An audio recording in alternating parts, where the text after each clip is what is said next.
influence they had during those time periods versus like Friends, Seinfeld, I don't know a lot of white ones. The Office, what's the one? Big Bang Theory. They made a lot of freaking money. That 70 show. That Look, 70 show made a lot of money, you're and they so be on the really money. good at that stuff. Felicity. You so on the Felicity. money. Yes. Here is Kim. What was her last name? Kimberly something. I forgot. But she was on A Different World, and her real name is Charnel Brown, and she's talking about that very thing. Ty.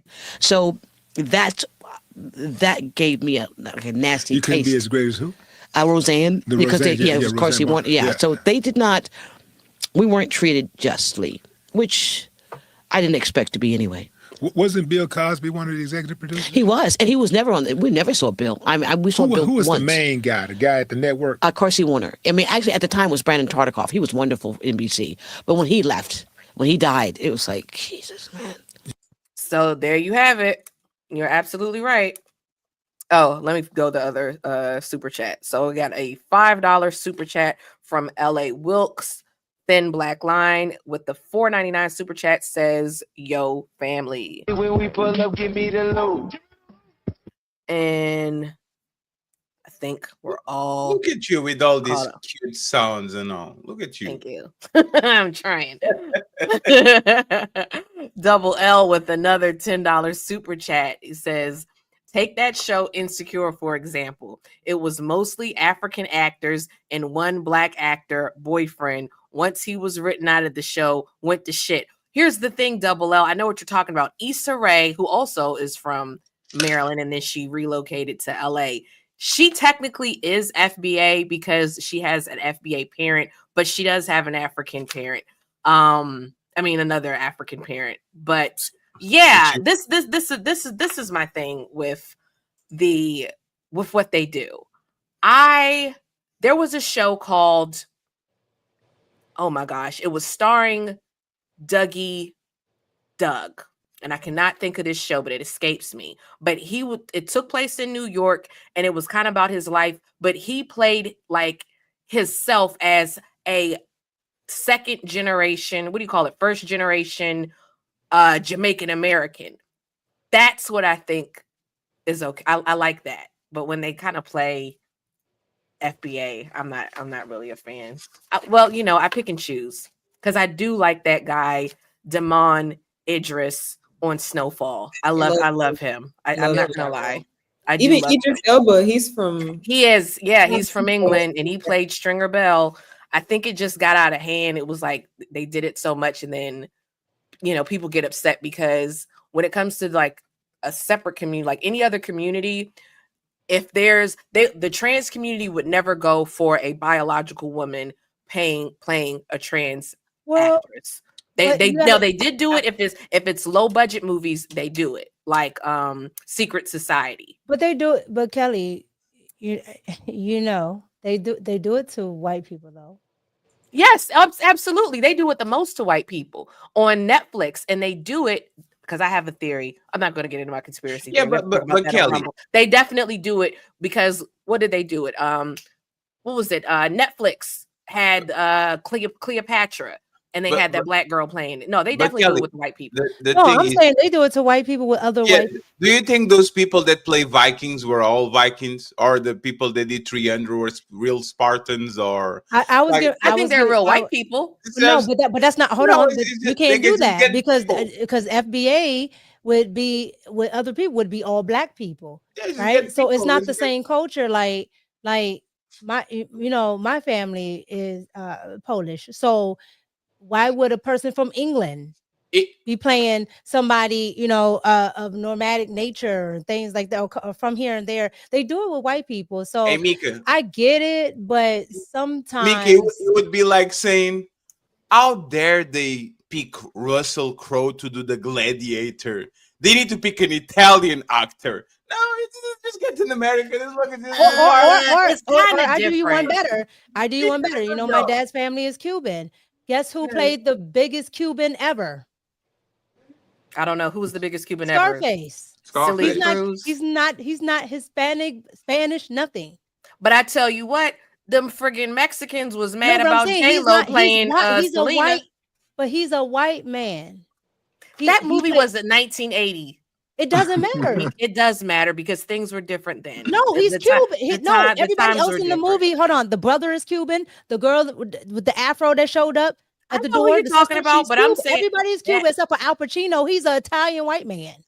But I'm saying back No, in it's the if it's 80s, wrong, they it's didn't give a wrong. crap about none of that. They didn't care. He don't didn't care. give a He crap. don't care now. I know they don't. That's why they putting all these foreigners playing Black Americans. But I'm You're just saying they absolutely do it all right. the time. They do it all the time to people. They don't. I think it's Hollywood. That's what It's I'm saying. money, right? They're Yeah. gonna. What these white folks don't care. Well, these Jewish people don't care I because that's knew- who's making the movies. They literally put Denzel Washington in the middle of the Gladiator too. Come on, like Now, hold as on, long- Fatty. as long They as the did have movie is blacks. fun, You and I both know they had was one blacks black, in just one. ancient But Rome. he was. But they wouldn't have been from America. They would have been from Africa, and it would have been the Moors. And he's fine. He's Denzel Washington. Let's go. Denzel Hold on, Washington. didn't the bald lady just play Jesus? Yeah, child. Yes. Started Oh on yeah. her Revo. That friggin' demonic wit gremlin. She looks Wait, like And things like Insecure, right? When we were talking about the show Insecure, which I really loved, that Mhm. that was just Issa is amazing. So when we talk about Black sitcoms, things that star mostly Black people, even like this new series that dropped on Netflix, Forever, it's really cute. But then they always position us kind of in like our dilemma is always poverty or drugs or jail or daddy, like my daddy's abusive type of thing.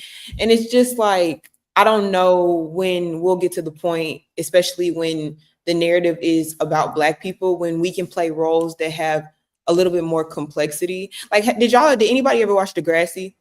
Oh, Hell yeah. I saw one episode, and it I was love the episode Degrassi. when Jimmy got shot, and I was so Exactly. mad. And that's literally where I was going with it. Like, Degrassi is a majority white cast, and you see them go through they're young, they're kids, but they go through these complex, different issues amongst each other, except Jimmy is the only Black main character. Jimmy and Hazel, and both of them deal with, like, Jimmy gets shot.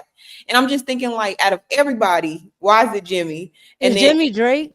Jimmy Yes. Drake. Drake. I've never watched the show. That's why I asked. Yeah, Mhm. Jimmy is Drake, and he gets shot, and I think maybe he gets shot season 3. He's in a wheelchair until the show ends. It's Drake is the Black character. Drake is the Black. Half, JT, half, though. They yep. killed JT over Yeah. high school But see, it games. takes place in You know what I'm Toronto, though. Mhm. Wait, I know it takes place in Canada, Right. and it's not a. When I went to Canada, it's really white. Well, Um, I told you a lot of places outside of America look at race differently. So Mhm. They do. But I was just using that as an example for like a majority white cast versus something like Forever, where she's bad. It was nice that he is a privileged, like the main character, he's privileged, but then her battle is poverty. And then it puts them in this like dichotomy against like his life versus her life. And I just think that we don't really battle complex issues when it comes to our narratives. And I think that was the issue that they had when sitcoms like the Parkers and all that, it was just so stereotypical, so slapstick. And I don't think that we have gotten past that. We can't get past that. That's where I was gonna go, Ty. Like the writing, like since we have such a decline in sitcoms too, it's like who is gonna be telling these, the new storytellers, where like you said, where we're having, complex issues and things like that, because I think it's white Hollywood. You have like Will Smith, who plays in like Emancipation and The Pursuit of Happiness. And these are real, like deep, profound movies. Like I loved Emancipation. It was beautiful, but we're still battling those same narratives every single time. No matter how well written it is, it's still going to be around the same thing. We're going to be slaves, thugs.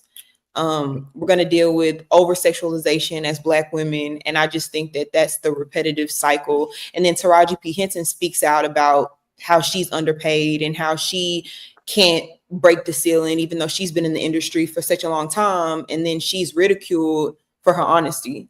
And so, you know, But why don't? This, Okay, yeah, go ahead, Mika. But with the entertainment industry itself, though, like there's problems in all types of industries. But with the entertainment industry itself, you have the actual problem, and then you have what people are willing to accept.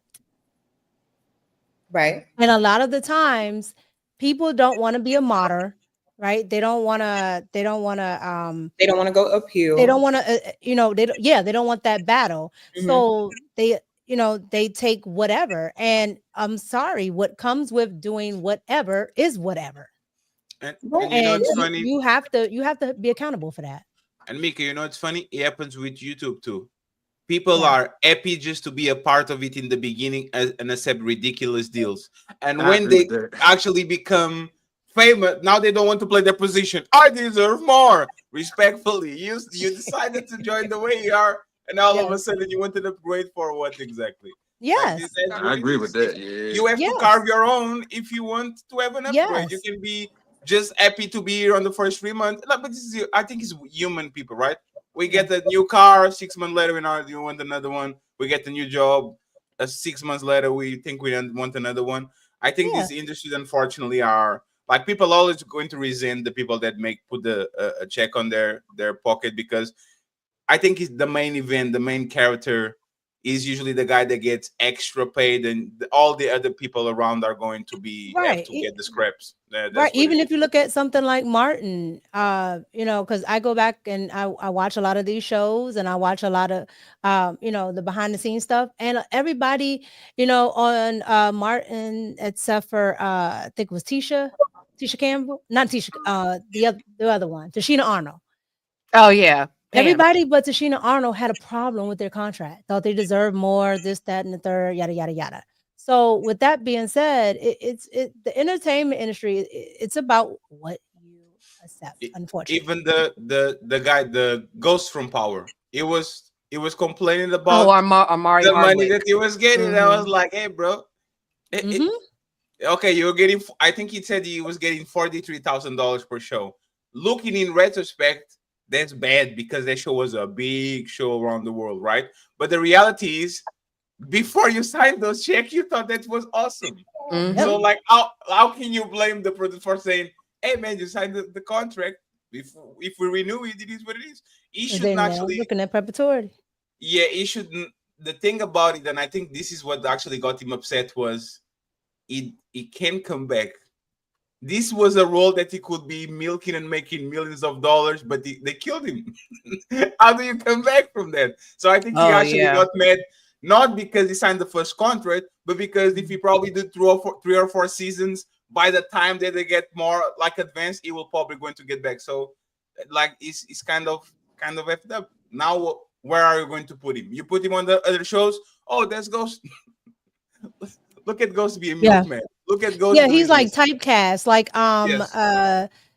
Jaleel White. Carlton Banks too. Carlton he Banks talked about it as you well. Are Carlton Banks. Yes, you can be another people because look at Carlton Banks over there. Yeah, so, you can get typecast. Yeah. I mean, it's to a credit. It's you doing a great job as an actor that people really associate you with that character. But the other thing is you get typecast. That's like Riddick in every daggone movie he play. Like Van Diesel, he Riddick in everything. Oh, he sure is. Yeah. He sure is. Yeah. But at least he's able to get other parts. Carlton wasn't really able to get too much. He was complaining. I agree. About that. Yeah. He's still rich though. Well, compared to, I guess he's in the 1%. But you know, he has what's the show? America's Funniest Home Videos. Yeah. He's on there, and I know he was on like another show in the house, and then he was also on hosting another game show. Not wanting to change not wanting to move the conversation. Like we in Portugal, like and in Europe, like Jackass and like Tosh 2.0 were like big things over here. Like big. Oh, Tosh. Yeah. They made a bunch of like Jackass. Like the white people here were crazy about Jackass, and I think they will never make shows like that. Like that those shows are impossible to make right now. Like in 2020. We're in such a sensitive climate; it won't be able to like excel. But so back to where you were talking about, Ty. Do you guys watch Tubi? Gimme, do you watch Tubi? Mo, do you watch Tubi? I I just watched started it. watching it. I don't I have just started watching it. I Right. watched something Boosie growing up. It was just like this corny like street stuff, like what Ty said, like the same old narrative remixed over and over again. But I'm gonna be honest with you, I don't watch a lot of TV now. I'm gonna be honest Okay. with you, but Me neither. I just started watching. I watch YouTube. I'm weird. I watch ancient Sumerians, people fishing, and stuff like that. I love that type. That's You're it. just like me. I Yeah. watch everything. But why I asked about Tubi is because this goes to what you were saying, Ty, as far as people like these actors complaining about the money or whatever. Tubi has created a lane where we have a lot of independent people, like, you know, Black people making their own TV shows, producing their own shows. Because I watch everything. I told y'all. What's the show I like? They have a show, it's called Street Legal, and it's just like Law and Order, but it's like Black people. It's a little more urban. It's like an urban Law and Order, more urban than New York Undercover. If you're thinking of New York Undercover, Where is the city? Where is the city they're based on? Detroit. Usually they're in Detroit. Then Yeah, usually they're in Detroit. I don't know. They have a lot of independent films. I think that's like the independent film capital. And This is the thing with Tubi. what'd you say? This is the thing with Tubi. Tubi is for, like you said, independent, and it's very accessible for people who are trying to establish themselves. I think that Tubi is slept on because of the narrative it gets. For one, it's free, and for two, a lot of the Black movies on there are kind of low budget, and I think that everybody starts somewhere. But I think that, like Fatty was saying, one second.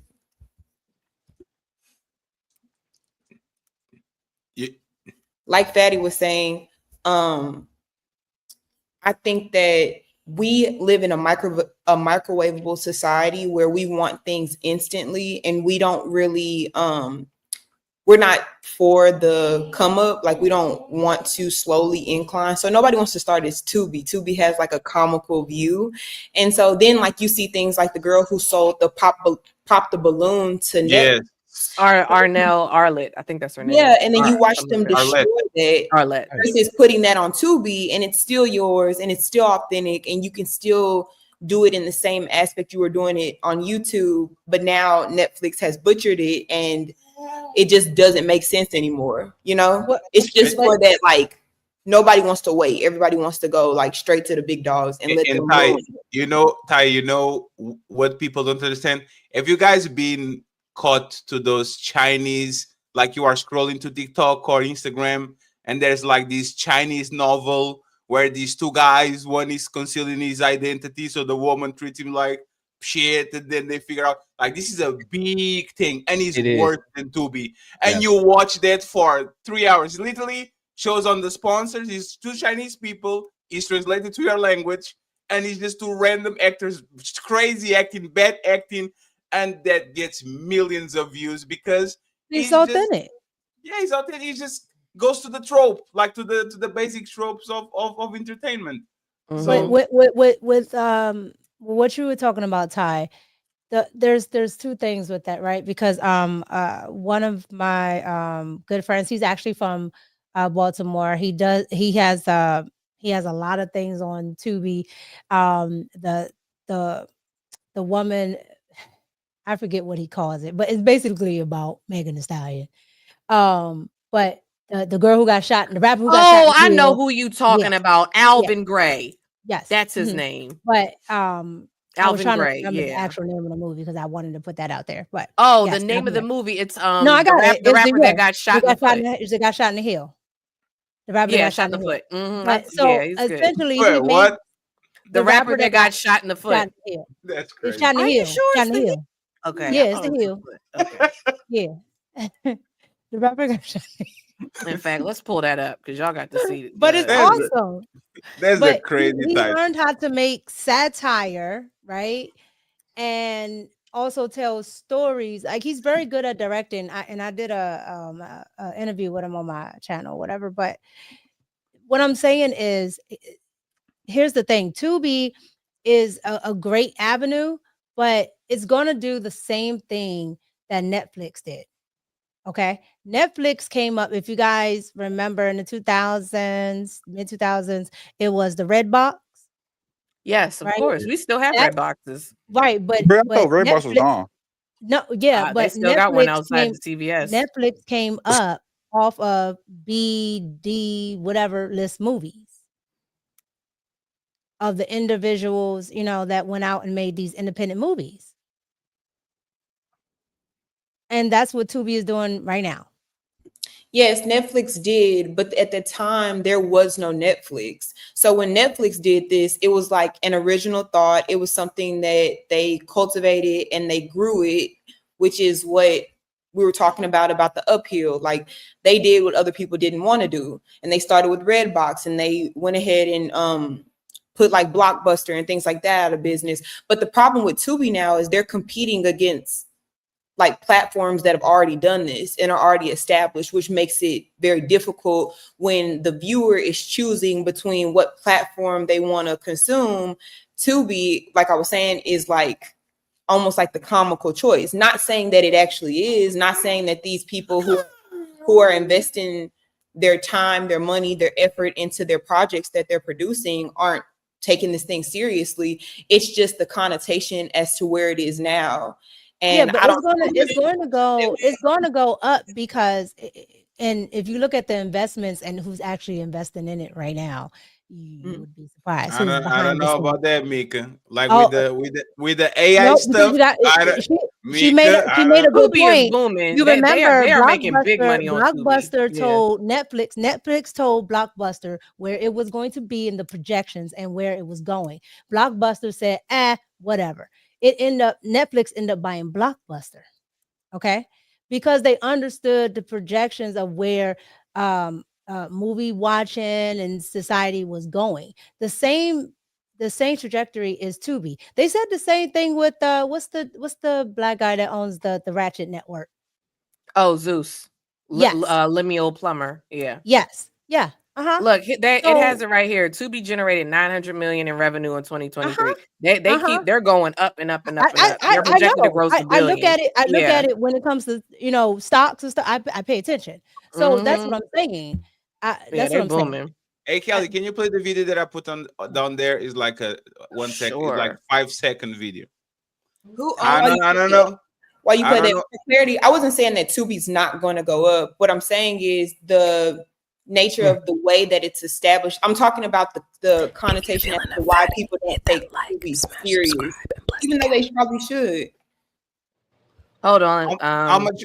Can you play it again? I'm gonna play it again. How much money do you think we pay to this woman, Mika, to do this? If you're feeling a fatty, hit that like, smash subscribe, and bless the Cash App at $15 fatty 8. Nothing. So what I'm telling you is that I don't like. I understand that like with this AI stuff, I don't see how Hollywood, Tubi's. I don't see how, like, if I can do it.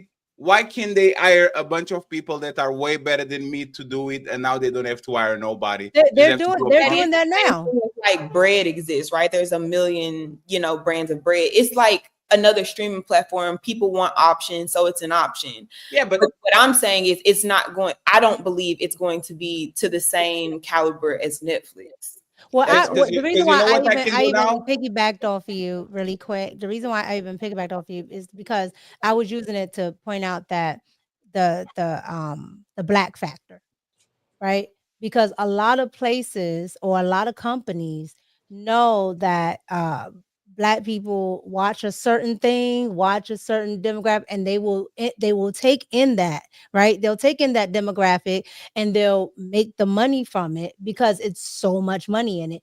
And then once they get the investments and things like that, they boom off to do other things. And Netflix was one of them. And I'm telling you, Tubi is going to be the next one. That's where I was going with it. My thing is, if I can hire young Brad Pitt and young Will Smith to do a blockbuster movie in 2030 while they literally don't have to act, I can just say, hey, I want to buy the rights for your image and your voice, and you guys come here and you guys control everything we do. we're just going to do an AI movie like you guys were on 21 and 22-year-old, and we're going to sell 1 million. I don't think regular. Fatty, did you see that was on Black Mirror. Fatty, did you see that Black Mirror episode? Yeah, That's what yes. I think it's like, why would I want to look for the next Denzel when I can get 30-year-old Denzel back again? You see what I'm saying? And he gets forward, like it's recognized. So we're worried. They're worried about this across the gambit with the music industry and everything. But they've already done it. They've already done it in the music industry, and they're already doing it in movies.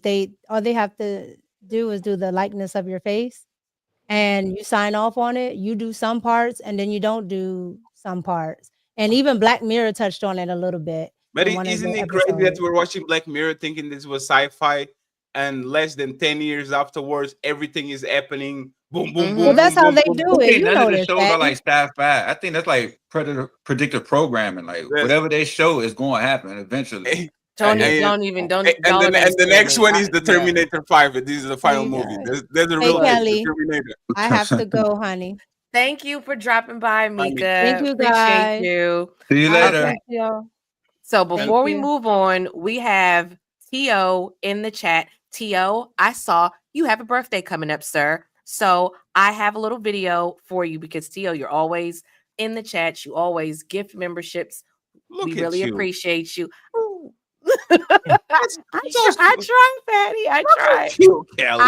I pay attention, and I remember and I'm not going to say his birthday, but I know it's this week because he said it in the chat in your video. No, we can say it because he pulled. It's Thursday. We're going to do a karaoke night celebrating. Oh, I will be there. Yeah. But this is for you, T.O. Happy birthday to you. You loser.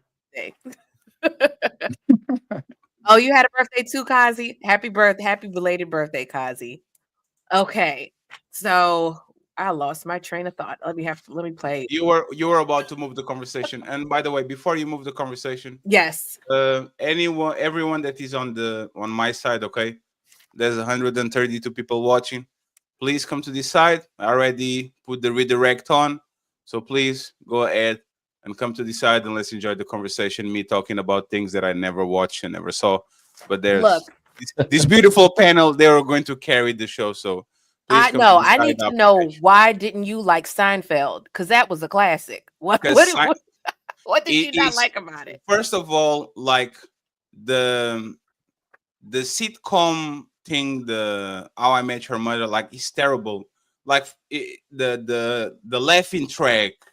And the forced comedy. Actually, the only person I like in Seinfeld was Kramer, to be honest. Okay. No, I know he was not Kramer. He was Constanza, but because he was a buffoon. You see what I'm saying? Mm-hmm. Like if we look at all these even sitcoms and all that, I think they play a lot on the babbling idiot, right? If you look at the main characters, like the man is an idiot.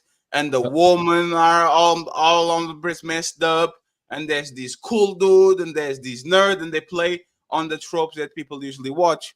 But I rather watch it as a cartoon, right? Family Guy, Simpson, I don't know, the Rick and Morty. Then actually look at it as like series because for whatever reason it doesn't sound right to me. Listen, Fatty, Earl Nightingale says that the wealthy, like the people who are going to create generational wealth, they are productive, right? And we understand that. But I think that the dichotomy to that, like the opposite of that, is going to be entertained. And that's what the poor are. So when you talk about the babbling idiot, it's literally the majority of society needs to have an escape from daily life. And we don't only use entertainment, we use, alcohol and sex and whatever you can consume, right? Because we are consumers.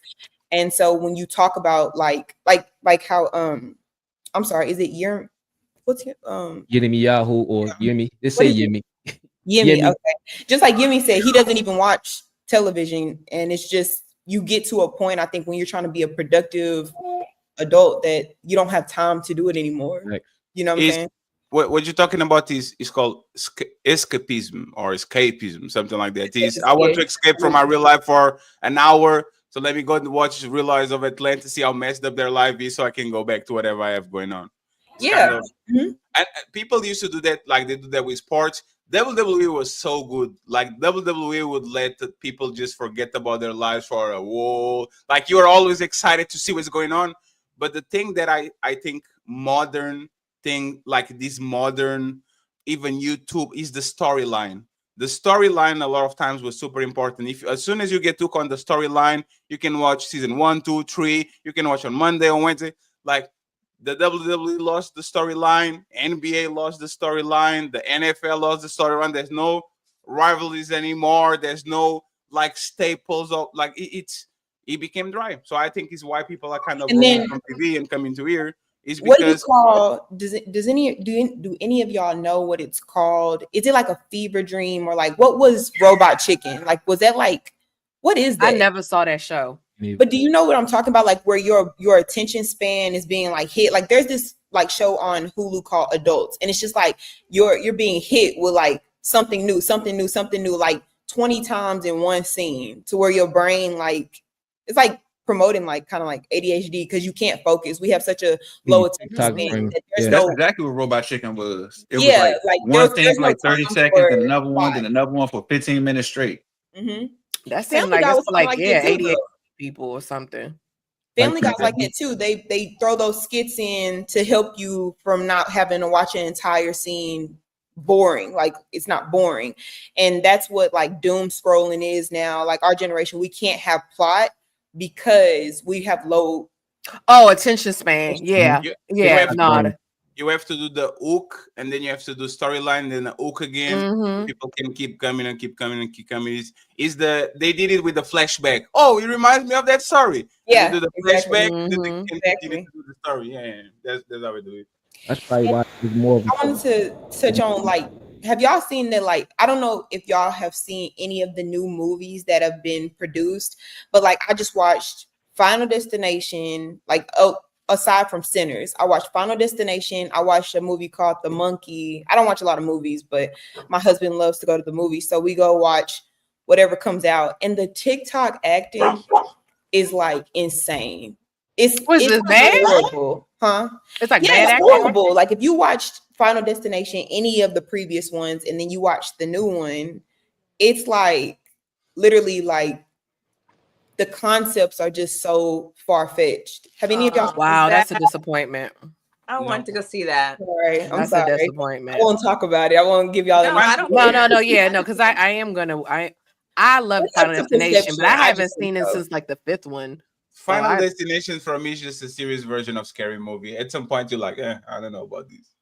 It's Look, like, Final what? Destination. To Especially the this first- day, I do not switch seats on an airplane because. Thank you, Kelly. At least I understand. It was scary.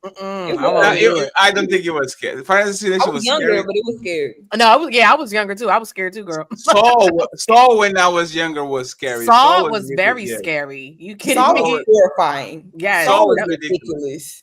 Even the newest one was pretty good too. So the last Saw was it was pretty Yeah. good. Yeah, I Actually, saw it. I was made scared. up all the story together. What was The last it? one actually pretty good. I don't even. It was like Saw 10 or something. I don't remember. Yeah, That it's was- Saw 10 because I know 11 about to come Yeah. out too. Yeah. Did y'all see the They one with which Saw was it? The one with Chris Rock?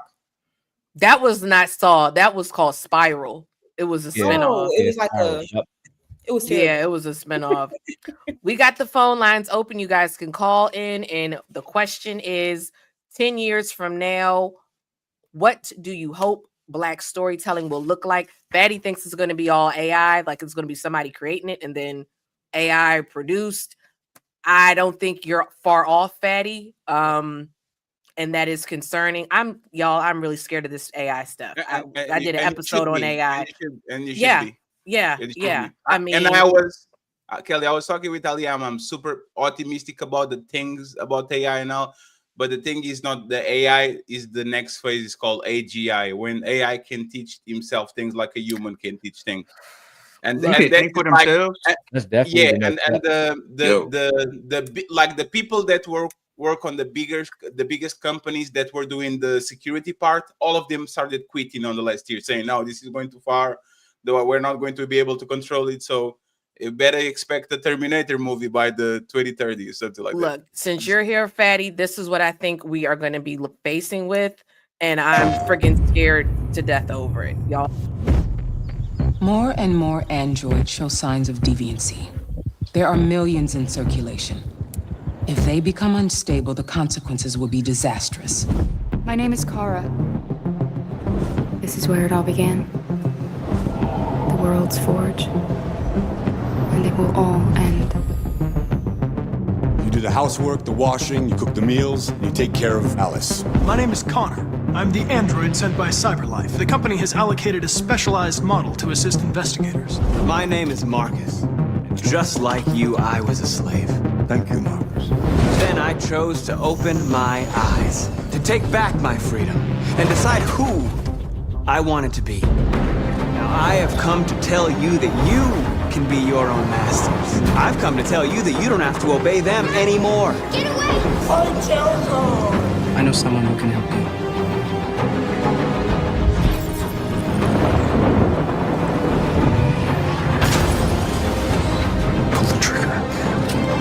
How do I know you're not a deviant? They are not machines! I could take you there. Go! See that!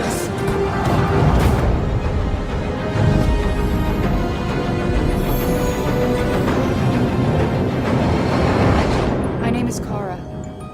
My name is Connor. My name is Marcus. This is our story. I played that game. I was scared to friggin' death. Oh my gosh, I just feel like that's going to be the next thing. You should be scared. AI is going to be the biggest invention in the history of mankind. It's going to solve a tremendous amount of problems, but and it will destroy might be our last invention. Yeah. Can I throw something in there real quick? Sure. Look up this game called Watch Dogs Legion. I think that's the newest. I'm familiar with that game. Yeah. The way it came out, of course, it's been in production way before 2020. I think it came out 2020. Everything that happened in 2020 moving forward is in that game. Yeah, I haven't played that game, but I am familiar. And when I say play, I don't really play the game. My husband plays, and I just tell him what to do because I can't handle. Man, I'm going from the COVID restrictions to only being allowed to be around 6 people in the game, AI technology, them controlling your mind through what's that thing Elon Musk got? The Neuralink. But that's the thing, right? And think about it, because this is like an anime trope. You get into an immersion chamber, and then you go to a fantasy world where you can be a hero or a dragon. Or I think this will be extremely dope. I know that our human interactions are kind of being effed up, but imagine that instead of actually playing Call of Duty on the computer, you get on an immersion chamber, and now you actually the soldier walking around your fellas, going around things. Like, I think that will be extra dope. But that's the problem is when you start to feel like your avatar on the internet is more important than your real person, you start to neglect yourself. You start People already feel like that playing a regular game. Yes, because the game is more important. Your scenarios and it's scaring me. He keeps bringing when they put those little pods on the side of the head. They don't even. I think that's a part of the next step in human evolution. Yes, transhumanism. They already want to be able to take your memories and put them in robots, and whatever memories that robot have after that becomes the new you, and that's it has your past memories, and all the new experiences becomes the new you. That's the direction I think. Think about it. Think about it. If you were a billionaire, right? A billionaire, and you had 100 billionaire friends, where would you put your money? On that, a way that you can live forever. You can replace your brain or your memories, put on a person or a robot, so you can live more than 100 years. And I think they actually working on that right now, if I'm not mistaken. Yeah, they're working on that. Hold on, y'all. We got a caller. We got a caller in. Go ahead, caller. I'm trying to make sure. Yeah, you talk to the phone, not the TV. Okay, because I'm watching the live stream. I need to stop watching the live stream. Correct. Yeah. I'm trying to figure out. Yeah, I'm trying to catch the grip of everything where everybody's talking. Well, what was your comment? Oh, in regards to the black sitcoms, Family Matters, for one, is one that wasn't really talked about because the way that the sitcom was structured around a nuclear family, especially in the Black community. It showed a strong presence of how the father was present, the mother was present, and also the grandmother came in the household to instill wisdom throughout the children. And it also showed how different each child was and how they lifestyle or the way that they lived changed the dynamics of the way they grew up. I.e., you had Steve Urkel, who was the kid that was not real receptive by everyone because he was a nerd. But towards the end, he grew up and became that person that everybody admired and looked up to. Got the girl in the within end. The Black community, so within the Black community, as for myself, I watched that growing up as a kid. And I kind of rolled my life around being not the outcast, but being the one that doesn't mind speaking their own thoughts out. Because, you know, people should have thick skin because it's only words. Yes. And, you know, just learning from, like we talked about The Rock, him living next to a drug dealer, the drug dealer coming over. That's actually real life. That's how I grew up in PG County. Shout out to PG County. Okay. Shout out to PG County, you know what I'm saying? But I don't live in PG County anymore. Okay. So one of the best things I can say about watching Black sitcoms was giving you the option to either go to college once you get out of high school or go into the workforce. But some people forgot the military was also another option as well. Mm-hmm. And when I watched people who look like me be successful in the military, and when they retired, that was a eye opener for me to say, "Hey, I'm gonna do this. I'm gonna try to do the same, but I can't live in their shoes." But I ended up doing the same and retiring and starting another career. So the Black community, we had those Black sitcoms, but now in 2025 or 2024, we kind of allowed ourselves to be sold off. Mm-hmm. So when we got sold off, we lost our own identity because we gave somebody else our identity to use to get paid off of. So it's almost like, okay, we're just selling ourselves for the highest bidder. Yep. I mean, like I said, they can make their own content, but you're not wrong. So I agree with what he's saying. I think that the dollar actually using what we have.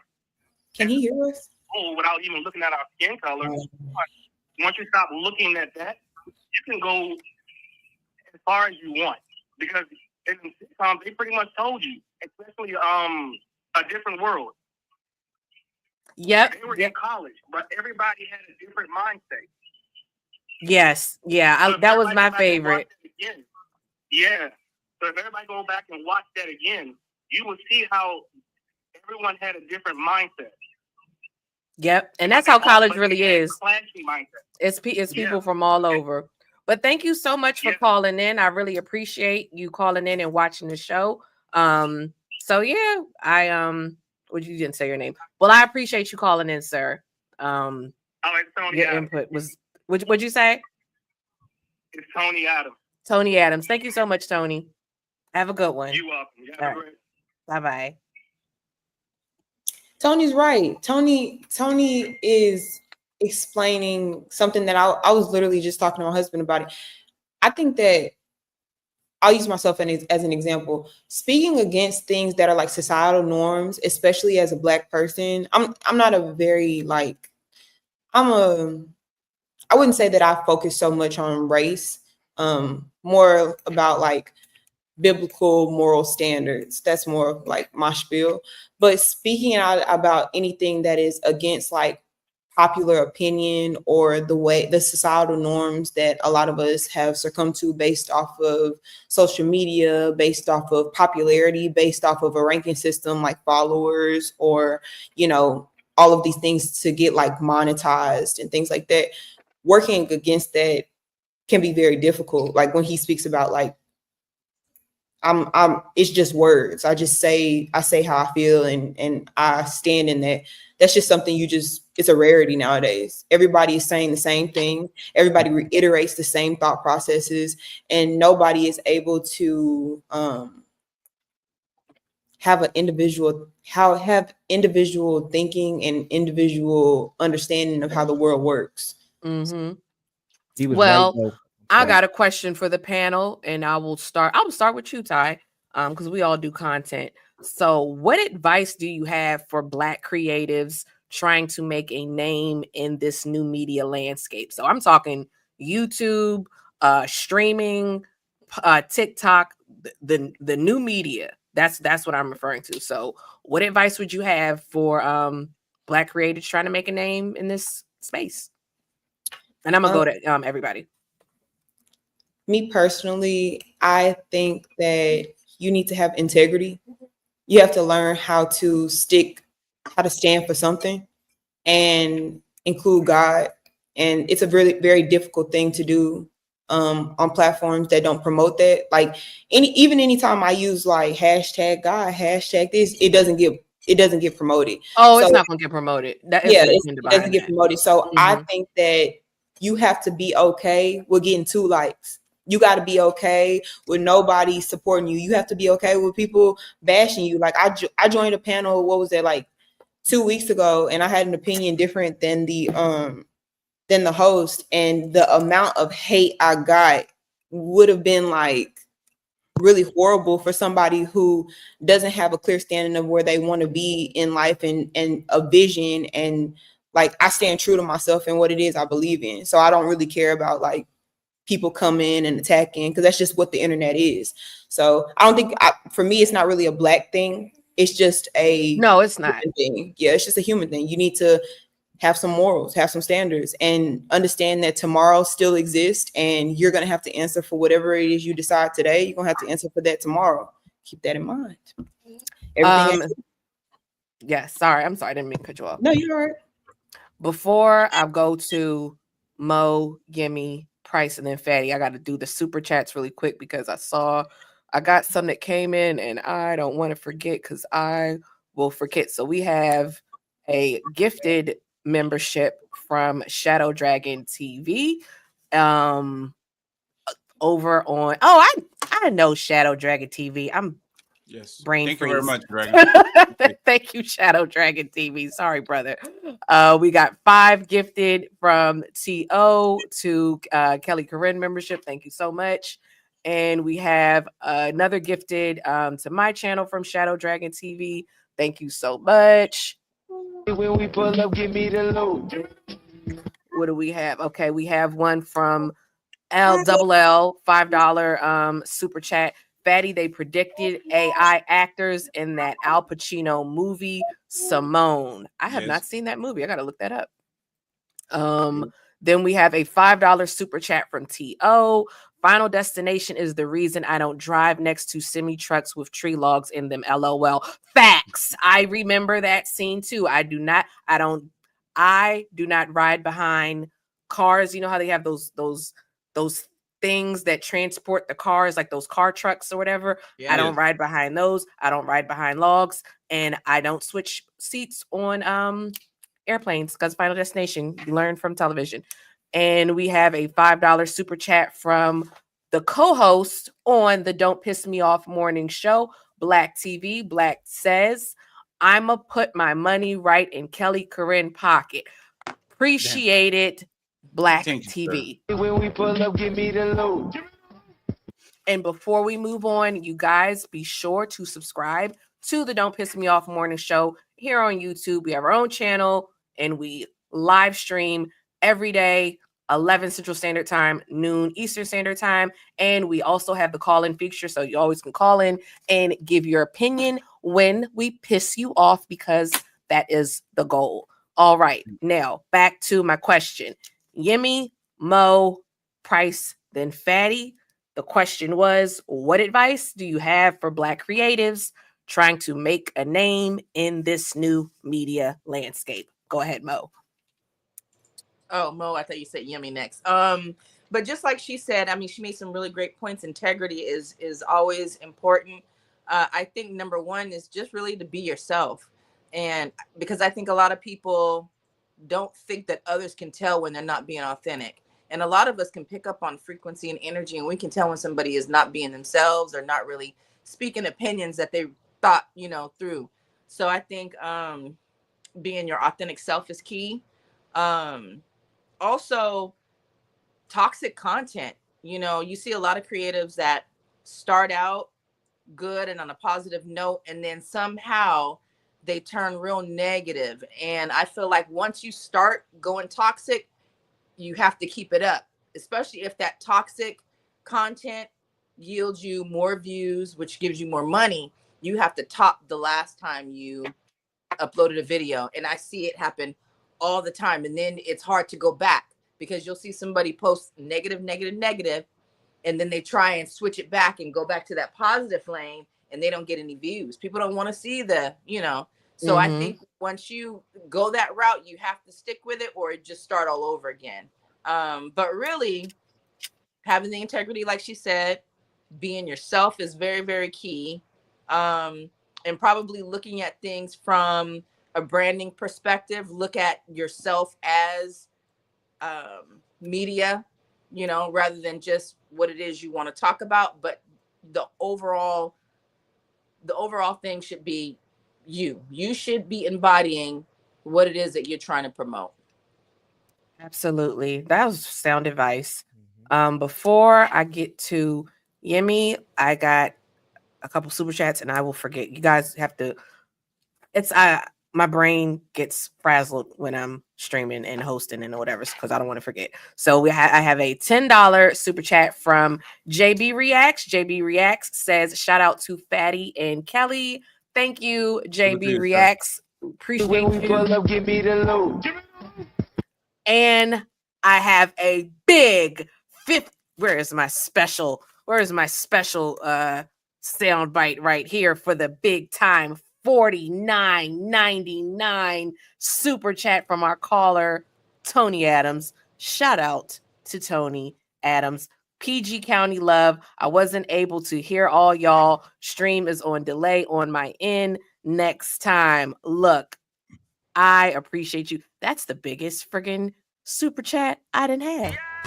Damn, that's the biggest one you had there, Chris. Look at you going places, huh? 50. That's not chicken feed, man. That's you going crazy. You know what? This counts, but one time I was on the stream with Mika and Anton dropped her 500 smackers and she broke me off a piece. But I don't count that. This is my show. So this 500 is it. Coming soon. Look, one day.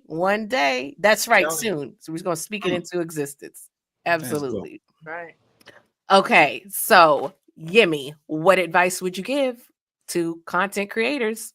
I would say stay consistent, right? If you could go to work for somebody every day, right? You could go to work for yourself.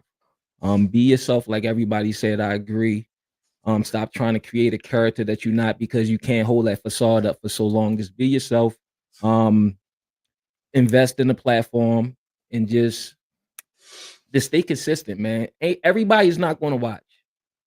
You could get dressed up, have all your lights and cameras on, give a good take on something. That don't guarantee people going to always watch. You're going to get the likes or the views, but it don't matter. Keep working, because what's going to happen is one day you're going to hit and everybody going to go back and watch all that old stuff, and it'll get watched eventually. But just stay consistent, keep working. If you could work for somebody else, you could work for yourself, and just have discipline.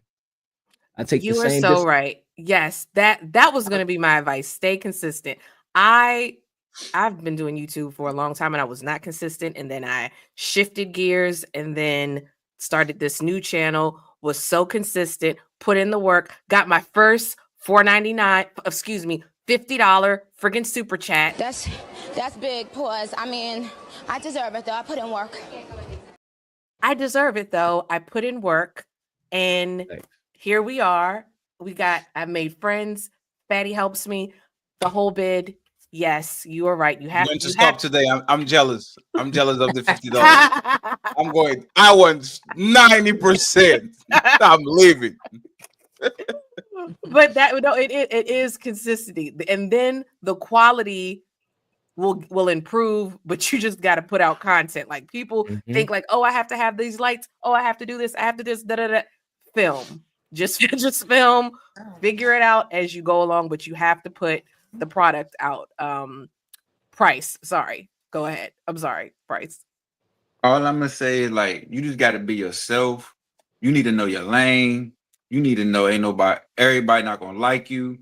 It's gonna come with the hate. You know what I'm saying? Like there's people out here that get death threats, negative comments, and some people can't take that. So if you can't take that, you don't have tough skin, this might not be for you.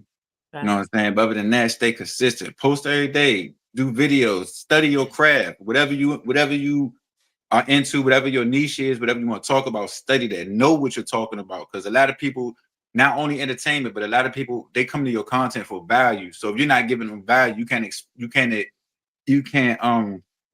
expect to blow up and get lots and lots of people to follow you if you don't even know what you're talking about. You can't expect that support if you don't even know what you're talking about. You know what I'm saying? They're gonna go to somebody that does know what they're talking about.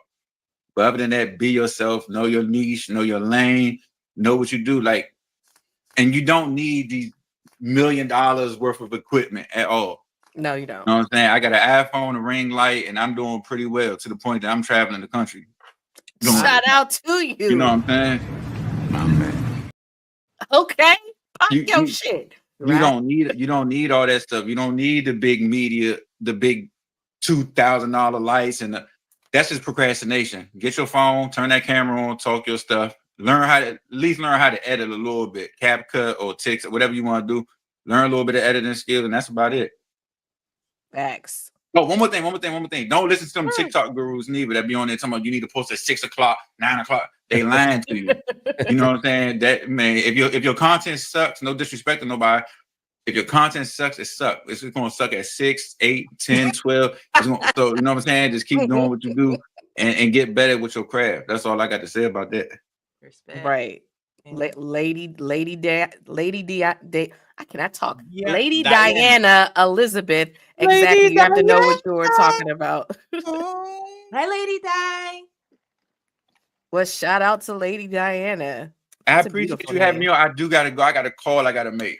Thank you for showing up. Look, we're Of course, and thank you. I'm gonna send you a DM soon too. Talk more about some other stuff. Yes. I appreciate it. And nice meeting the rest of y'all. Bye. All right. And I got another super chat from Tony Adams, $9.99. All day tuned in. Fatty Mika brought me over. Credit is due. Thank you. Thank you. When we pull up, give me the loot. Okay. Look at you, Kelly. You have to get that Look. song by I got money. I think I do have that one. I do have that one. Yeah, let me see. Okay, look. What reboot? Wait, where did it go? What reboot do y'all think that they should do? I'm kind of sick of the reboots. Wait, where me see? Where is it? Fast and Furious. I don't think we got enough Fast and Furious. We need a new one. No. Fast and Furious. We need a new Fast and Furious. What do we need more? We need Uh-uh. another Taken. We had enough Taken. We need another one. I don't want no reboots, and I was kind of disappointed that they rebooted Ghostbusters. It's just not going to be good. It's just not going to be good. So that's why I'm like, I'm good on the Reboot reboot. meaning like a sequel or starting over again. Starting over, like, well, you know what? The Beetlejuice reboot. No, I don't like that one either. Like it's when they take something and they redo it, like 21 Jump Street. They did a reboot of that, or Ghostbusters. Remember they did a reboot. It's like Better Call Saul a reboot from. No, that is a that's like a spinoff. That's a prequel, I spinoff. think, right? A spin-off. reboot. I'm gonna give you a reboot. A reboot would be The Color Purple. Remember how they redid The Color Purple?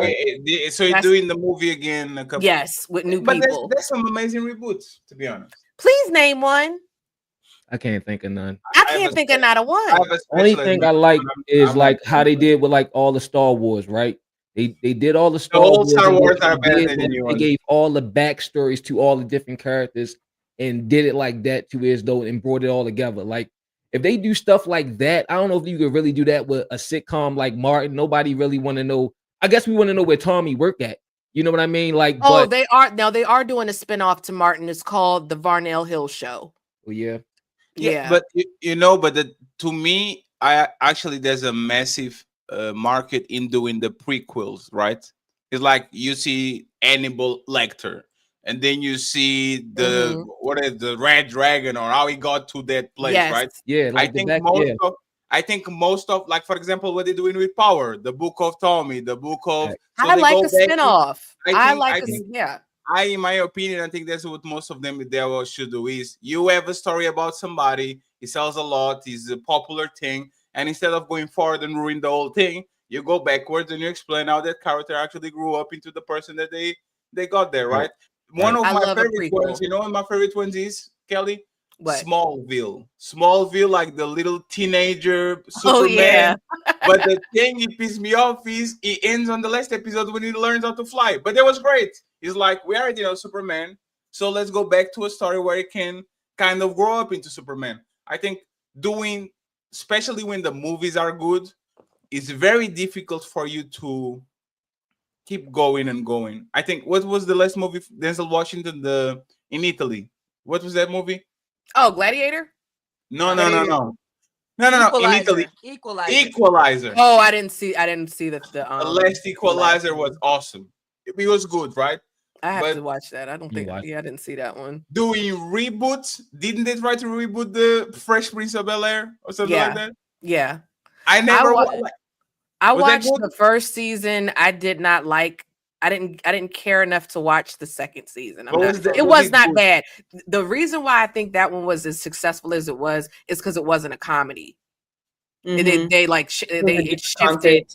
Yeah, it was really different. So I think that's the thing. I'm not gonna lie to y'all. I didn't watch it because they made Ashley gay, and I just felt like they were you're forcing this. I have no problem with gay people having a gay character, but I just felt like y'all had to make somebody gay in the show. Why didn't you just introduce a new character and have that one be gay? Wait until you watch the last Gladiator.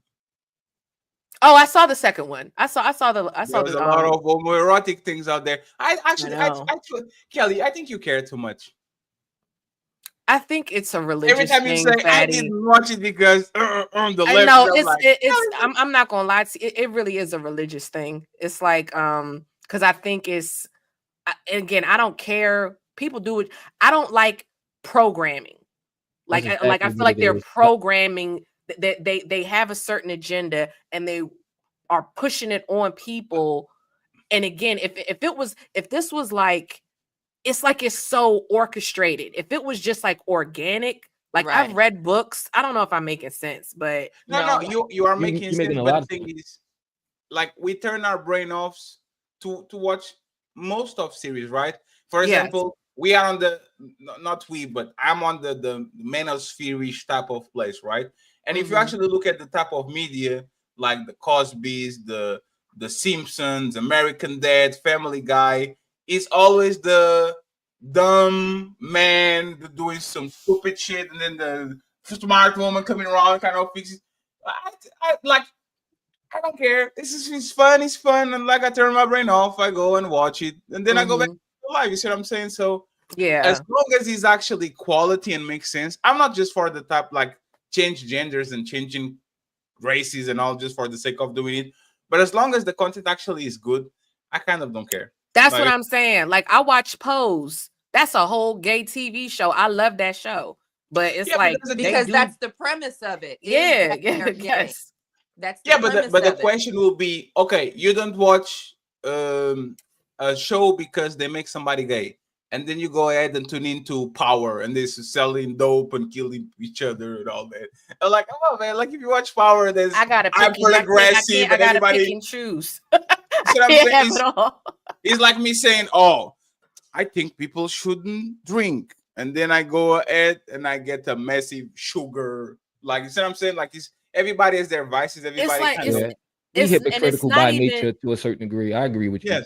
It's not because like Power, they'll have gay characters on it. Like, I'm okay with the character being gay, but it's like somehow they will do writing, and I'm like, I can tell that a producer or somebody in the writer's room said, oh, we have to make somebody gay, make that one gay. Right. And they just write it. It's like somehow it's like so let me ask you something. Like, I can't explain it. What about Empire? See, I was fine with the dude being gay in Empire because you will have a gay sibling in real life. You know what I'm saying? Like how they wrote him in the show, I was okay. Now for me, I stopped watching the show because I just thought I just lost interest in it. But I do remember people saying that they lost interest.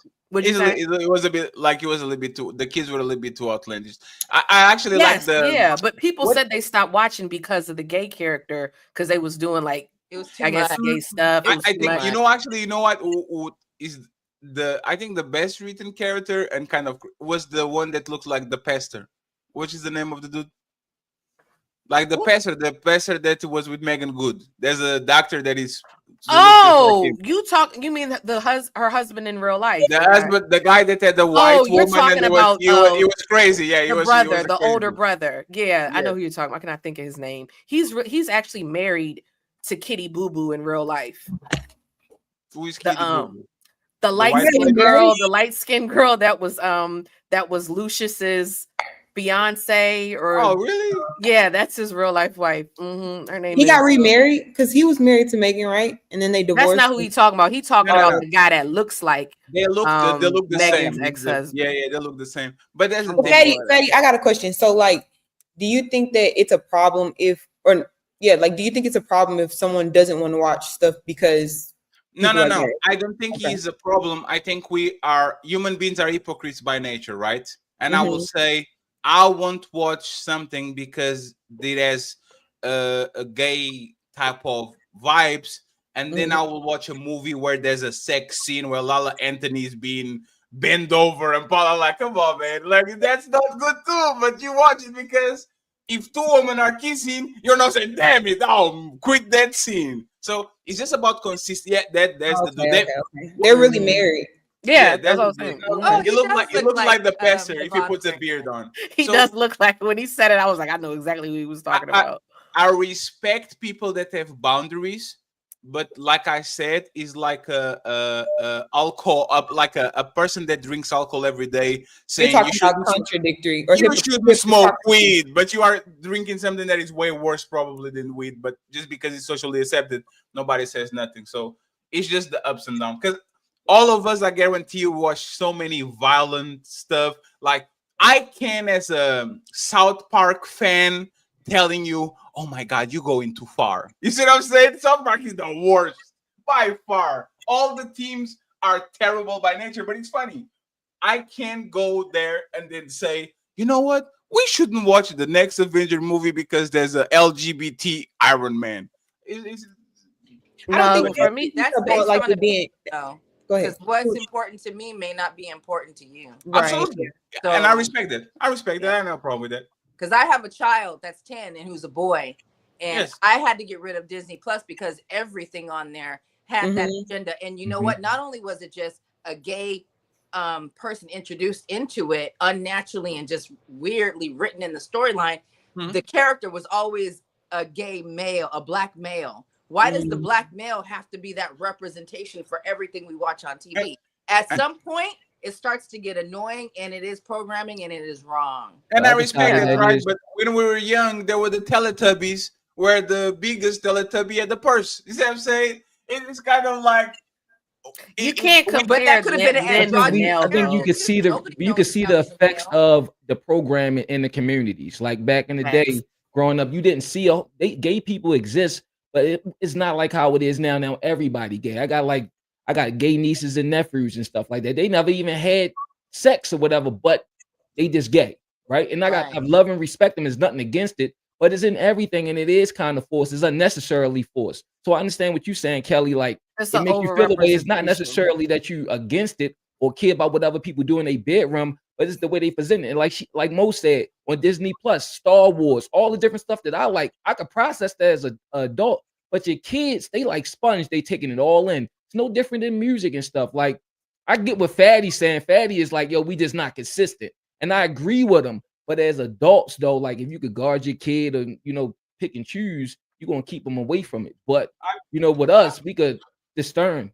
I believe in cultural relativism. Cow for me is McDonald's. If he's in India, is something sacred. You see what I'm saying? I understand why people have different sensitivities. But that's the thing. You will literally say, baby, hey son, you can watch that series because he has some gay people on. Here is some Call of Duty, go kill people. Blah, blah, blah, blah, blah, blah.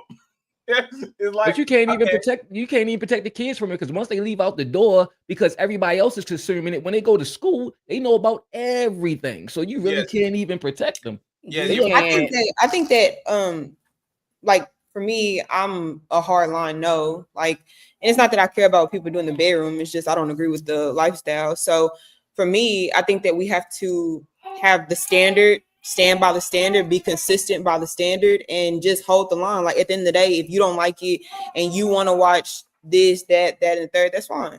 But for me, it's just a no. It's just a no. What was that movie? This one movie was amazing. The movie that won an Oscar by the guy that was supposed to do Blade. The Green something. Oh, the Queen's Gambit? No, you said a movie. No. It was the guy that plays piano and he has like a white bodyguard, and the white bodyguard is racist and they're going through the South. It's like based on a real story. The Green Book. The Green Book. The Green Book. Marshala something. Oh, Mahershala Allah. Yeah. Yes. They move. Like, you see what I'm saying? I think like more perspective was saying. It's kind of, that's actually real. There's a part and that was a real person. It was based like that guy really was a real person, and I'm pretty sure he was gay right? too. There's my question. Were you like, are you against, like, are you watching it because it's kind of actually the real story of a person? Because that movie was awesome. That movie was a great movie, right? But there's a real life story. It's like a blank gay. I think he was like a composer or something. Yeah. He was the pianist. He was playing. He used to play from bar, and he had to get a white bodyguard because he had to go from bar to bar. Right. I think that movie was awesome. In that context, no. So like, okay, so if you watch The Last of Us, right? The Last of Us is really good. You watch it. It's about the guy and the girl in the apocalyptic background, and then you're continuing to watch it, and it's good. And then they throw in this man. He's gay. We're not turning it off because the man is gay. We're turning it off because the whole episode is these men having sex, and it's like, what are we doing? Like, what is going on? And for some reason, it seems like heterosexual love is displayed quickly. Like, let's have a little quickie, you do a little flashes of the sex scene and you move on. For some reason, in this, when homosexuals have sex, they got to show the whole thing. They got to show the whole thing, and it got to be this romantic, love played out thing, and it's just not necessary. So, wait until you see Brokeback Mountain. No, wait until you see P Valley. Oh no, and that's why I was gonna go there. Ty. The first season of P Valley, you had a couple gay characters. It was fine. The second season, it's like it's all about the gay characters, and I'm like, hold on, I thought this was they do a whole about strippers. For Uncle Clifford, I know what you're talking about. Yeah, Uncle. I forgot what his name is. But my thing is Uncle Clifford. So again, we had no problem with Uncle Clifford and Little Murder. We was fine with that. But then second season, it's like it's all Uncle Clifford and Little Murder, and I thought I was watching a show about strippers. You know what I mean? It's like, but that's the thing. But would you go? I don't know if you guys watch it. Did you guys watch like Brokeback Mountain? Because this is I did watch Brokeback Mountain, and I was fine with that. Pleasure. This is Jake. I was fine with it because the storytelling, it went with the storytelling. With P Valley, it's like, okay, somebody called in to the writers and said, so we need more gay. As long as it's not forced, you are okay with that. As long as it's not like a force on people. Like that's going exactly. out of your way to do. I get you. That's what I'm saying. It's like they purposely. I don't know. That's why I said it's like it is hard to explain because Brokeback Mountain is a amazing movie. That was a great. I think it was a great movie. I couldn't tell you nothing about it. And it's an agenda because Ty, I was watching Power, and first of all, I feel like even they put so much sex in TV shows, heterosexual gay sex. It's like so much sex. I'm like, if I wanted to watch this much sex, I could just turn on porn. Wouldn't do that. But like, what am I doing? And with the gay, it was a gay dude. I cannot think of the dude's name, but he had the most same sex scenes. I cannot think of the dude's name. It's in Power Book, the one with Tyreek. One you're of talking the about the brother. You're talking about the brother. brother. Is the son of Mary J. Blige, I think, right? Yes, he had the most sex scenes. And Kelly, what about that one that Tyler Perry just put out? I don't usually watch heard the about Black. Black. I just watched like 2 episodes and the Black. it's ridiculous. That's what I didn't watch that. Hey, shout out to the producers of Power for giving us Lala Anthony back shots after that.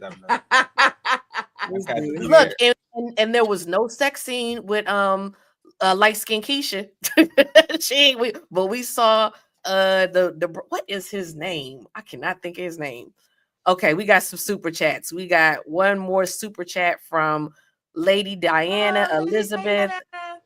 Yes, $5 super chat. I really needed this information tonight. Thank you all so much. Thank you, Lady Diana. I never know how my show is going. Sometimes I feel like it's going bad. good, Kelly. What you mean? Thank you. And we have a $5 super chat from T.O. No South Park slander. LOL. When we pull up, give me the loot. Okay. And all right. So I got one more. I'll open up the phone lines one more time. You guys watch those shows on Netflix like Harlem? I think it's on Netflix. Harlem with I've seen Harlem, and that one was a little too gay for me too. yeah, and then you got what's the other one? Survival of the Thickest. Those shows. What? I haven't watched that. Wait, what? What was the name of? Survival of the Thickest. Damn, that's crazy. Damn, There's a two. That's not Netflix. That's Tubi. There's a Tubi level. No, I've seen. I know what she's talking about. I haven't watched Survival that. of Survival of the Thickest. Yeah, She's that's really crazy. just overweight. That's crazy work right there. But How do y'all feel about like all the You're Country just the Wayne best skits and person. stuff like that? What'd you The say? storyline with it. How y'all feel about like the Country Wayne skits in the direction? Oh, I had a he's going? question on that. That was thank I haven't you. watched it in a while. I It's have pretty not good. seen That's the only thing it. I be watching on TikTok. Okay. Okay. I gotta get back into it then. It's pretty good. So is he one of your top 5 Black digital creators? Because that's my question. Absolutely. I ain't even gonna lie. Like I got He's really TikTok famous. brain too, but like the storyline is pretty good. I mean, it goes off. It's some of the stuff drags or whatever, but it's pretty good in my personal opinion.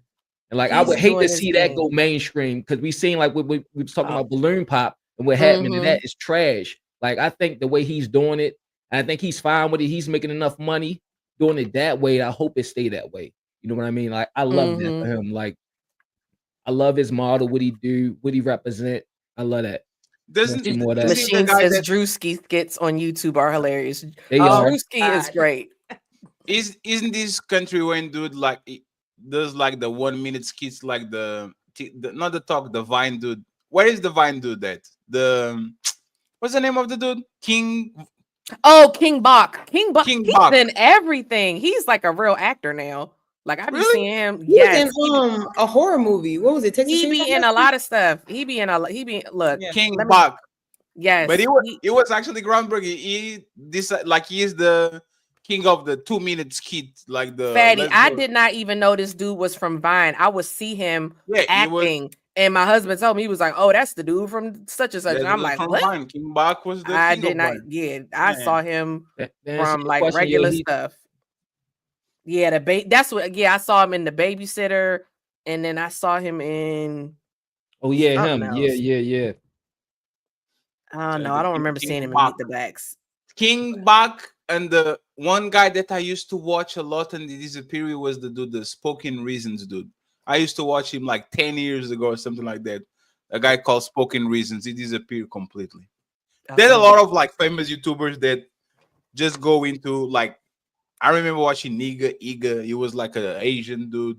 There was a bunch of people that was killing on YouTube and then all of a sudden disappear because I think YouTube a lot of times is for a season. It's like a 15-year run, and then you graduate and you go do whatever you have to do. Oh, absolutely. Because it turns Yeah. into a job. Like you come in all happy-go-lucky, and it like president tears on your head. It's like you do 8 years, it's like an 8-year beat. So it's a part of it. Somebody said like Johann Sebastian Bach. No, not quite. Good music. Hey, speaking Facts. of Country Wayne, you guys got to watch his interview on Club Shay Shay. He was like one of Club Shay Shay's first interviews. Mm-hmm. That whole interview, I mean, I felt so inspired watching that. Like he was giving gems. I gotta watch it. He was throwing out some really good gems. Yeah. I'm trying to think. Okay. I'll go, and then Yemi, Ty, Fatty gave his people, and then you, Mo. So for me, with content creators, okay, and I'm not just saying this because you're on the show, but Fatty, I always say, I love your production. And Fatty, like, I'll just go back and watch some of his old stuff. Like Fatty had on there, it was Tommy Sotomayor.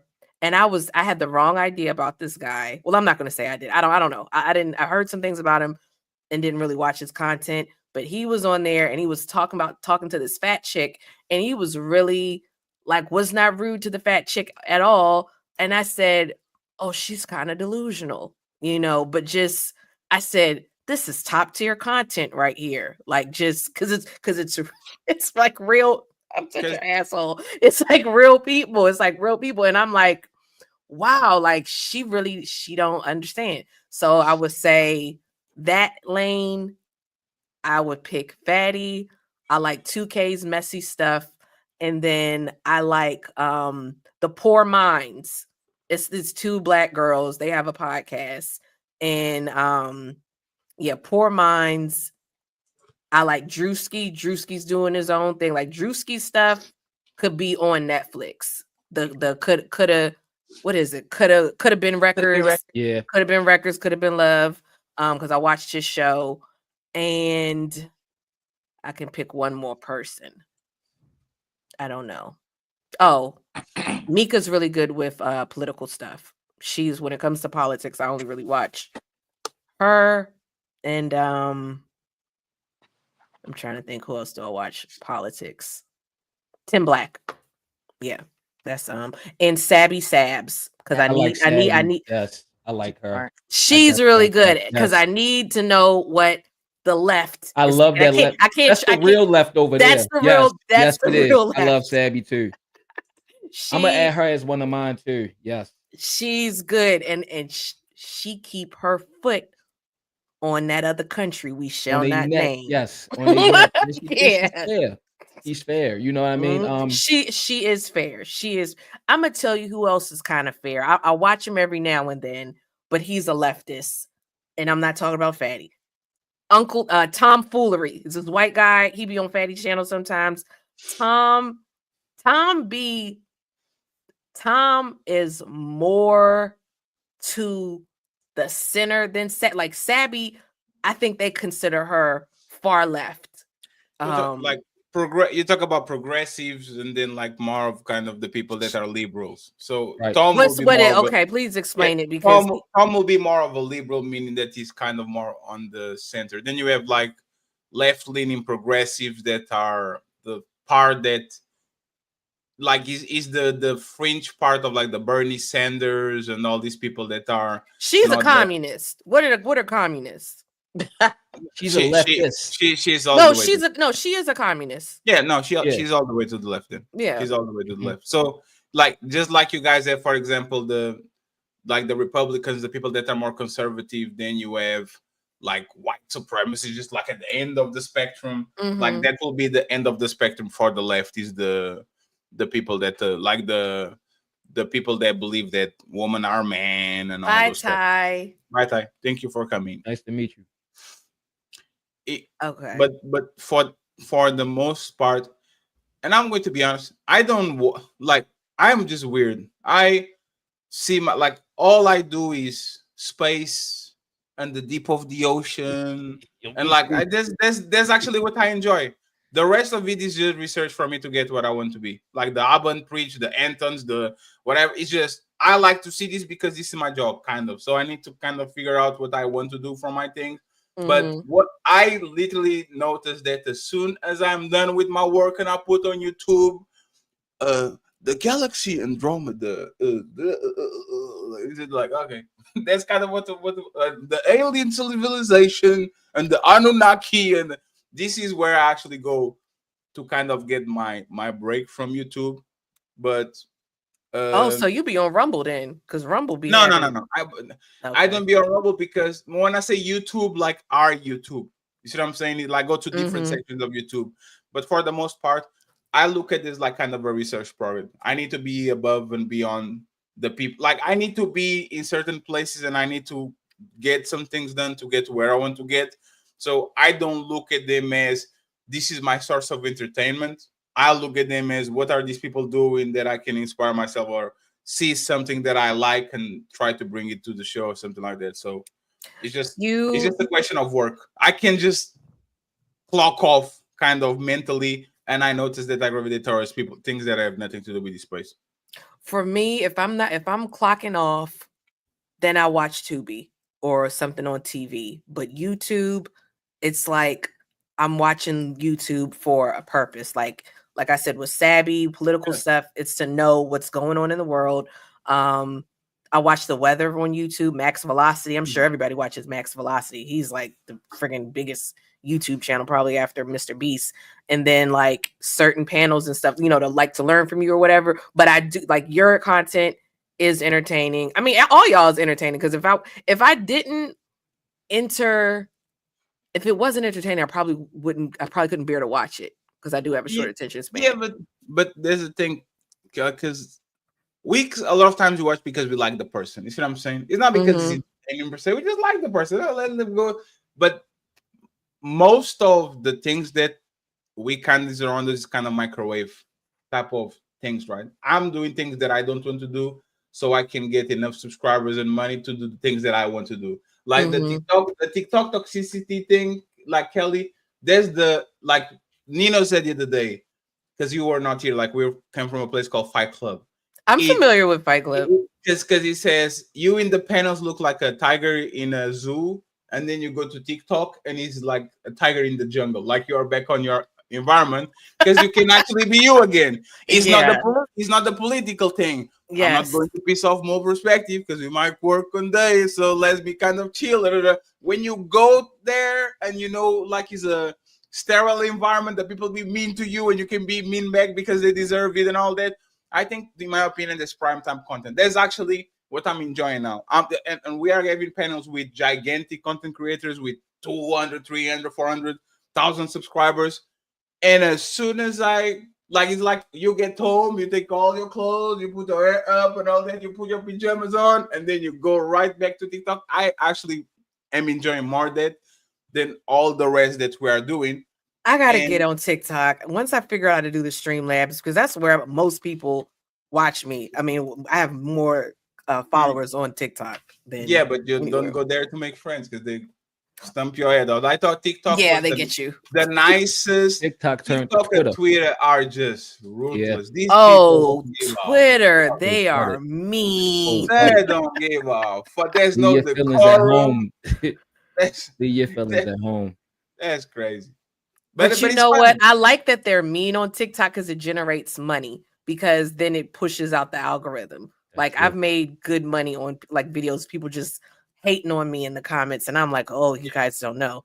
But the payment structure of TikTok is crazy, Kelly. Like most of those TikTokers are not getting no money. Like I'm here for like 30 minutes. Okay, I go to TikTok, I keep getting emails. You got a reward.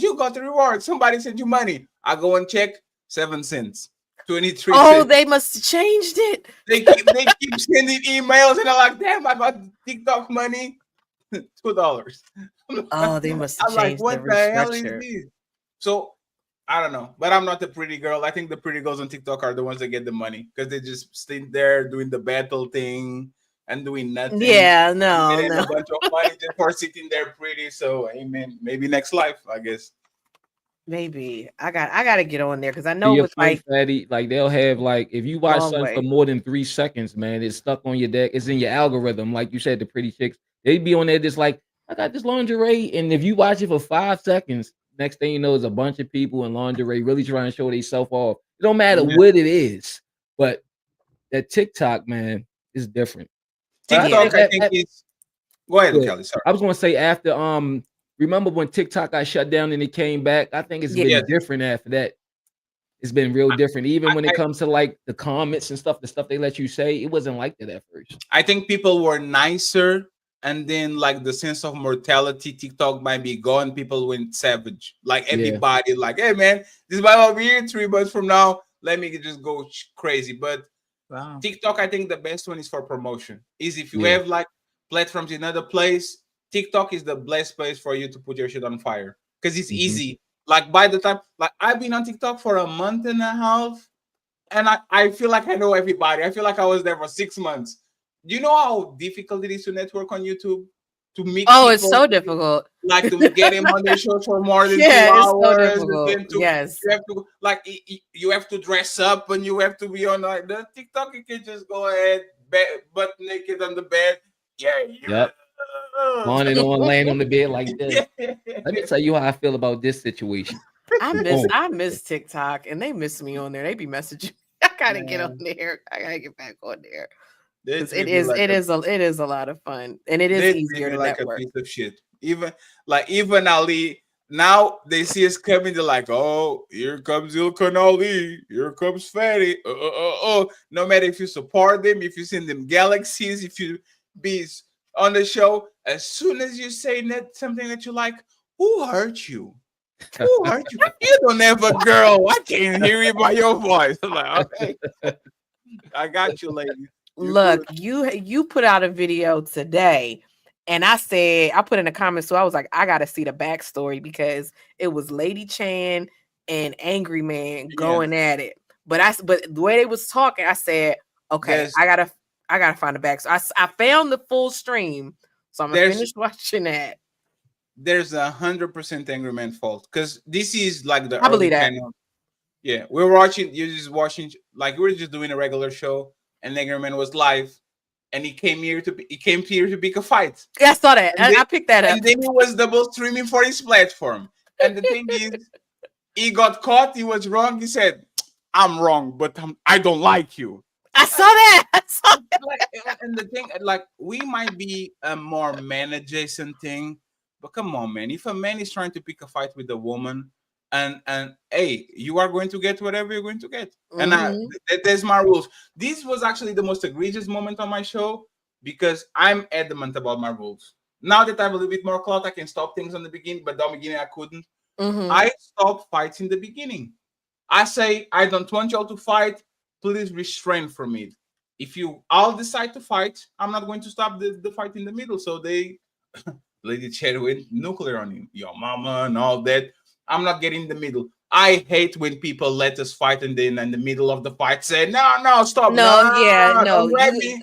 Don't grab me until you get tired now. You said, do you guys want to fight or do we want to have a conversation? They chose violence, though. I always give a way out to people. But there's the thing, and this was something that y'all Americans actually taught me. If you start a fight, you can pick how the person is going to finish it.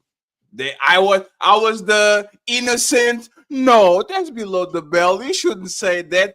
If you go in and you start to actually call a woman ugly and a monkey, and she decides to talk about your family, hey, it is what it is. I just laid back. I said, there's no problem anymore. It is what it is. It is what it is. Grown people should fight it out. It's a controlled environment. Nobody's going to touch each other. But something that I learned from childhood, you don't hold people in the middle of fighting because you might actually make that person lose the fight, and now they're going to fight you. So no. Oh, absolutely. You guys can have it at the end of the year. I've served some lemonade to both sides, and we would go. But Lady Chen was 100% right on the situation because she didn't start nothing. She was just chilling on the panel. He's picked a he picked a fight with her, and he knows her. Like he knows. Man, I don't know Lady Chen for 2 years. Lady Chen is the person that I have no confidence that I can stop her from. Like I can restrain her from nothing. If we can fight with her, hey, it is what it is. This is hey. Well, we are coming up. We are past the 2-hour mark. I'm not going to hold y'all. But before I let you guys go, I want you guys to tell me where everybody can find you. I tagged your channels in the description bar. But just, tell us where we could find you and, what type of content you do. Mo? Yeah, just go on Your Average Logical Thinker, 4 words, or you can type it at Mo Perspective here on YouTube. I don't really do IG or TikTok or anything like that. I advertise my children's books on TikTok. Yeah, on TikTok and in the Seller Shop, a relatable read where I talk about they're like Black fairy tales, retelling. So go there for that. Oh, but yeah, that's cool. Thank you. Yeah, so on YouTube, just Your Average Logical Thinker. I talk about pop culture, whatever comes to mind, which is one reason probably why I haven't blown up, because I'm not niche down. I like to talk about everything. So I really just talk about things that interest me, and it's usually having to do with people that look like me. I can dig it. I already follow you guys, by the way. I followed everybody, and I tag you on the description, so you're probably going to see a tag. So thank you. And Kelly, I was going to say this because you didn't ask me, right? Because you are a bad person. This that you do is very important. Is networking, right? Networking is a lot of time. It's not what did they say? Is not what you do, is who you know. Oh yeah. And a lot of times, like, people need to network, and they need to play their position. Don't network to step on people. Network to actually make sure that you, like, if one day you blow up, you can do the same thing for them that they can do for you. I think networking is one of the most important things that you can do, especially play your position. Don't, once again, make sure that you're doing what you're doing, steady. It's not trying to time the market. Timing the market beats timing the market. So everybody trying to go for the viral moment, but waking up every day and doing one show, one live, one short, and the long run is going to compile. And as soon as you get one hit, it's just like everybody else. You need to your 50 cent in the club. As soon as you get that and you have a good catalog, people are going to go back to see what you were doing before. And like these people that we kind of admire, they've been on the game for 10 years, 12 years, 8 years. Like Rome wasn't made in one day. So consistent, patience, network, try to make friends, try to be useful to people, and your time will come. And I'll guarantee you. No, it's fine. I guarantee you that in 2 years, 3 years, 5 years, we're going to be laughing at, we're talking about some people, and now we are the people, right? We're talking about. I think it's coming. So hey, I think so. And yes, my thumbnails are awesome. Shout out to Player One. Y'all build a little bit on this one. A lot, actually. Yes, they all the time. They are just the but that thumbnail actually ended up pretty good. I just need to sleep a little bit more because Jesus Christ. Oh, right, because you're on London time. I always forget. It's like probably 3 a.m. over there. Yeah, it's 3:12. Yes. It's fine. That's what time Yeah, I gotta me. get up for work. I put your well, everybody knows who you are, Fatty, but I put your YouTube in the channel. Of course. Yemi, where what type of content in your page? You have a difficult page name. Yeah, I'm gonna change that. I've been trying to find a name. First, I want to say thank you for inviting me on the platform. Shout out to everybody on here. Fatty, I've been watching you for a while. Mo, I've seen you around. I watch you. Everybody that was up here, I done seen before. So this is my first time on the panel. And it was dope.